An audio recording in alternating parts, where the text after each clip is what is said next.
Acting Mayor Baste? Ewan ko, pero of course, yan yung special request niya is makita niya yung apat niyang anak. Kailan po kaya makakarating si Acting Mayor Baste? Ewan ko, pero text namin maya, tanungin namin. Pero I know malapit na yun kasi nag-open na rin siya ng Kadayawan doon and pinano na niya yung biyahe niya papunta dito. Ano naman pong napag-usapan ninyo ngayon?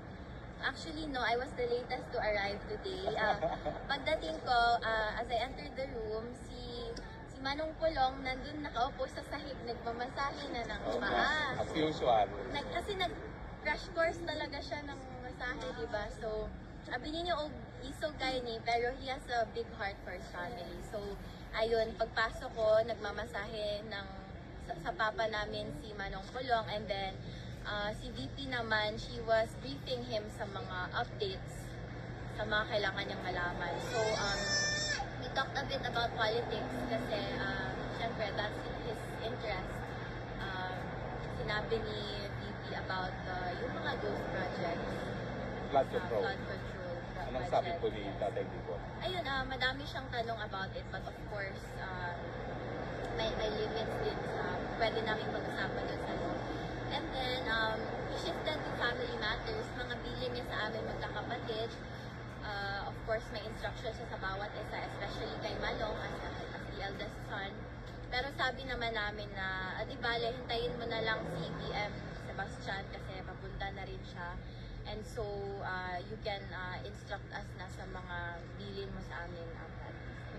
Can you share anything kung ano yung mga bilin? Yung mga hindi naman too personal. Ano naman, yun pa rin, the first thing talaga, no, is to take care of each other. He emphasized the value of family and how important, the family bond is. Kasi ang hirap kung kalaban mo na lahat, kalaban mo pa yung pamilya mo. So, he always reminds us to take care of each other as siblings and to look out for each other,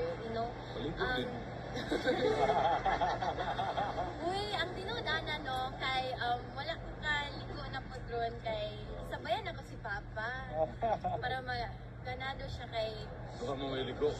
duha mi way ligo. So yes, yan yung bilin niya talaga sa amin. Take care of each other, look out for each other, and always remember the value of family.